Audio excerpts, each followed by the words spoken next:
Olá pessoal, eu sou a Kathleen Ribeiro e começa agora mais um devocional sobre Atos dos Apóstolos do Temor e Tremor. Antes de começarmos, por favor, se inscreva no nosso canal, compartilhe os nossos devocionais. Você pode nos seguir nas páginas, nas plataformas Facebook, Instagram e nos acompanhar. Isso é muito bom, seria gratificante e nos abençoaria. Santo Deus, ajude-nos a fazer aquilo que é bom e agradável, útil e benéfico para a Tua Santa Igreja. Nesses dias maus, nesses dias difíceis que nós enfrentamos, concede-nos poder, Senhor, para falarmos com ousadia e fidelidade a Tua gloriosa palavra. Não nos deixe desanimar, Senhor. Não nos deixe esmorecer frente aos desafios, mas aviva-nos constantemente com Teu Espírito, mandando o renovo para as nossas almas. Tu, que és o doador de todas as bênçãos, sábio arquiteto da igreja, o construtor perfeito, aquele que nos confirma para este trabalho, para que ele dê muito fruto e o seu fruto permaneça. Abençoa, Senhor, os membros, abençoa, Senhor, os ouvintes, perdoa os pecados, vem com a tua graça derramar sobre nós o teu Espírito e trazer um tempo de santificação, paz no Espírito, para todos aqueles que ansiosos esperam em Ti todos os dias. Tu és o único que pode nos valer, Senhor, nos salvar, nos abençoar. Como diz a Tua santa palavra, ouve, ó Israel, o Senhor nosso Deus é único, o Senhor é um. Em Deuteronômio capítulo 6. Não nos deixe esquecer, Senhor, que o Senhor é poderoso e és aquele a quem nós recorremos. Em nome de Jesus, amém. Vamos abrir agora as nossas Bíblias em Atos capítulo 10, versos 44 a 48. E, dizendo Pedro ainda estas palavras, caiu o Espírito Santo sobre todos os que ouviam a palavra. E os fiéis que eram da circuncisão, todos quantos tinham vindo com Pedro, maravilharam-se de que o dom do Espírito Santo se derramasse também sobre os gentios, porque os ouviam falar línguas e magnificar a Deus. Respondeu então Pedro: Pode alguém, porventura, recusar água para que não sejam batizados estes, que também receberam, como nós, o Espírito Santo? E mandou que fossem batizados em nome do Senhor. Então rogaram-lhe que ficasse com eles por alguns dias. Glória a Deus. Vejam isso, meus irmãos. E dizendo Pedro ainda estas palavras, caiu o Espírito Santo sobre todos os que ouviram a palavra. Qual o significado disso? Deus estabelece sua aliança com os gentios também. Ele apresenta a sua porta aberta também para aqueles que estavam longe da aliança, para aqueles que habitavam na região da sombra da morte. Cornélio era um homem que não tinha nenhum tipo de vínculo com a aliança. Pedro mesmo admite que não é costume dos judeus entrarem em casas daqueles gentios e nem muito menos comungar com eles, posto que eles eram goim, como é dito, né? Eles são das nações, eles são o povo que estava fora, cortado da aliança. Mas Deus agora chama aqueles que estavam longe para perto e concede a eles uma parte no seu banquete real. Nisso se cumpre a promessa. E há de ser que depois derramarei o meu espírito sobre toda a carne. E vossos filhos e vossas filhas profetizarão, os vossos velhos terão sonhos, os vossos mancebos terão visões, e também sobre os servos e sobre as servas naquele dia derramarei o meu espírito. E mostrarei prodígios no céu e na terra, sangue e fogo e colunas de fumaça. O sol se converterá em trevas e a lua em sangue, antes que venha o grande e terrível dia do Senhor. E há de ser que todo aquele que invocar o nome do Senhor será salvo, porque no monte Sião e em Jerusalém haverá livramento, assim como o Senhor tem dito, e nos restantes que o Senhor chamar, ou, como em outra tradução diz, e no remanescente que o Senhor chamar. Joel capítulo 2, versículo 28 a 32. Nisso se cumpre Nisso se revela o poder de Deus para derramar o seu Espírito, mesmo sobre aqueles que estavam cortados, expulsos, excluídos da aliança, da graça que Deus tinha feito nos primeiros tempos. Deus tinha prometido aos judeus enviar o seu Redentor por meio da sua geração, como está escrito. No Monte Sião e em Jerusalém haverá livramento ou haverá salvação. Deus prometeu, Deus cumpriu, enviar o Redentor dele através da nação de Israel. E essa redenção se propagaria para além das fronteiras, até os confins da terra. No que se vê nesses dias, nessa passagem que é citada por Lucas. E também é demonstrada a surpresa dos fiéis que eram da circuncisão, os quais se maravilharam ao ver que o Espírito era derramado também sobre os gentios. Nesse devocional vamos tratar dessas duas coisas principais. O fato de Deus estabelecer sua aliança com os gentios também e torná-los herdeiros de suas bênçãos e do seu chamado e vocação, parte do povo dele, bem como a relação com os fiéis que eram da circuncisão, que também são citados aqui por Simão Pedro. Estes são aqueles sobre quem Joel falou, que seriam os restantes que o Senhor chamaria naquele dia em que ele propagaria a sua mensagem e o seu livramento em Sião, em Jerusalém.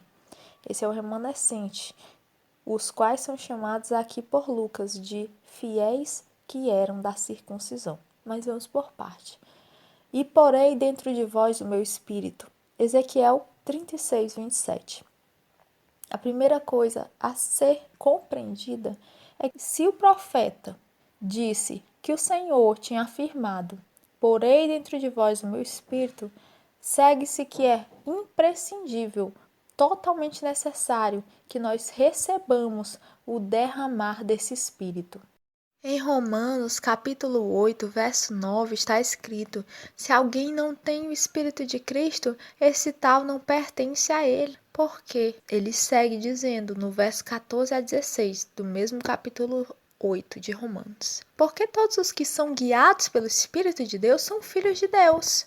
Pois vocês não receberam um espírito que os escravize para novamente temerem, mas receberam o Espírito que os torna filhos por adoção, por meio do qual nós clamamos, Pai. O próprio Espírito testemunha ao nosso espírito que somos filhos de Deus.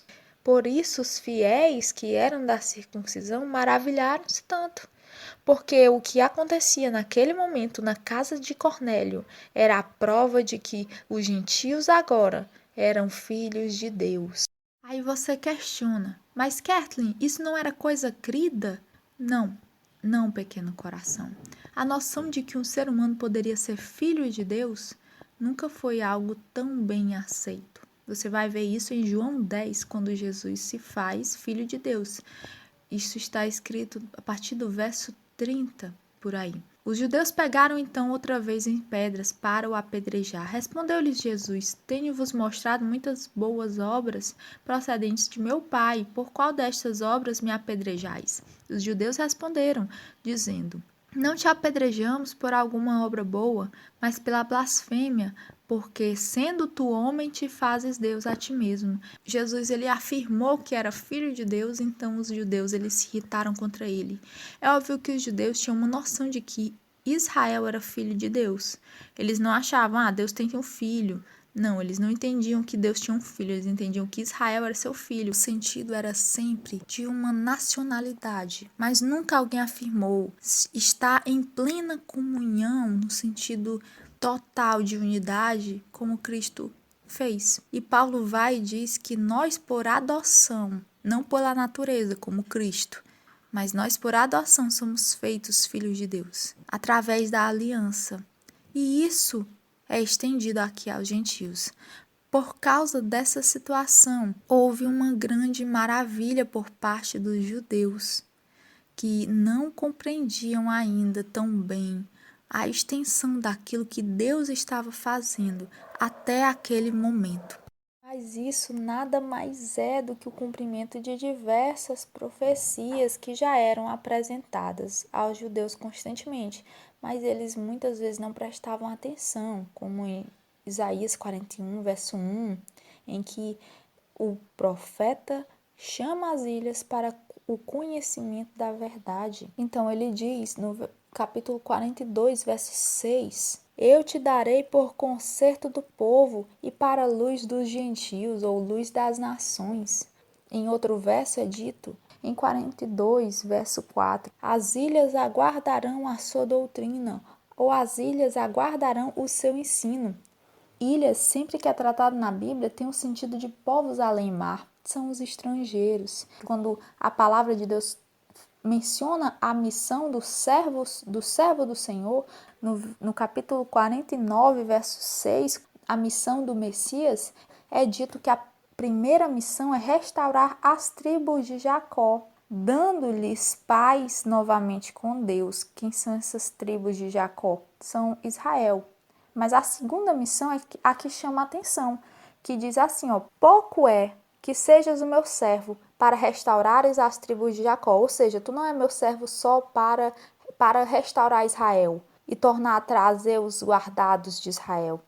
Também te dei para a luz dos gentios. E chama a atenção essa segunda missão que é dada ao Messias. Ele seria a luz das nações, continuando, para seres a minha salvação até a extremidade da terra. Deus estabelece essas duas missões para aquele que é o Messias, o restaurador, o redentor de todo mundo. Em Efésios capítulo 2, versículo 13 e 14 é dito assim: Mas agora em Cristo Jesus, vós que antes estavais longe. Quem? Quem é que estava longe? Os gentios. Já pelo sangue de Cristo chegastes perto, porque Ele é a nossa paz, o qual de ambos os povos, isto é, dos dois povos, os gentios e judeus, Ele fez um povo.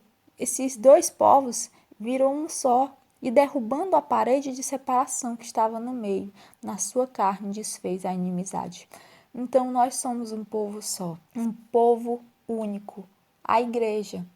E é isso que é apresentado aqui, a comunidade cristã, feita por judeus e por gentios. É isso um argumento, sobretudo, contra aqueles que tentam separar a igreja do povo de Israel. Tem gente que diz, aquele povo é um povo escolhido e tal, e nós somos a igreja, somos dois povos. Não é o que é dito aqui por Paulo. Nós somos um povo só, um povo único. E Paulo reforça esse argumento em Romanos 11. Vamos lá, capítulo 11. Digo, pois, porventura rejeitou Deus o seu povo? De modo nenhum.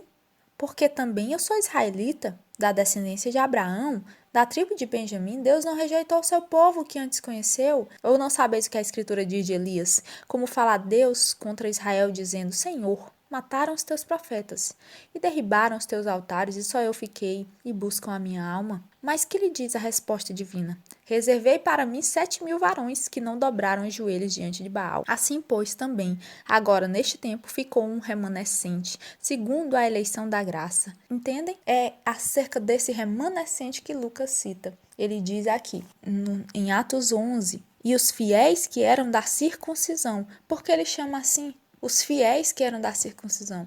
Aqui se refere ao remanescente, mencionado inclusive no começo desse devocional por Joel. Ele disse que tinha um remanescente, tinha um restante da casa de Israel. Esse remanescente, Paulo diz, é que será salvo. Lucas muito bem escreveu aqui. Os fiéis que eram da circuncisão. Porque os demais, Paulo fala no verso 7 de Romanos 11, foram endurecidos. O que Israel buscava, não alcançou, mas os eleitos o alcançaram e os outros foram endurecidos. Ou seja, Israel como nação não alcançou, mas aqueles que Deus escolheu, os escolhidos, eles alcançaram. Primeiro, compreendamos que nós recebemos de Deus todas as coisas, todo dom perfeito desce do Pai das luzes, as bênçãos, a adoção de filhos, o Espírito Santo, por meio de sua graça e de sua graça somente. Nós não devemos então pensar que essa graça não poderia ser estendida a alguém em particular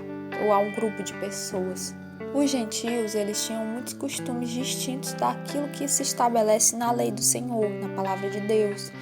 Essa palavra que tinha sido dada aos judeus, mas isso não limitou a graça do Senhor para com eles. Que Deus abençoe vocês, sintam-se gratos por essa graça ter chegado a vocês.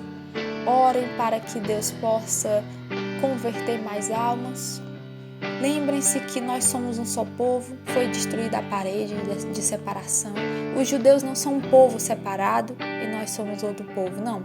Nós somos uma igreja e nós, agora, estamos vendo que o Senhor tem cumprido as suas promessas, feitas de antemão aos seus profetas. Que Deus abençoe vocês, para a glória de Cristo Jesus. Amém.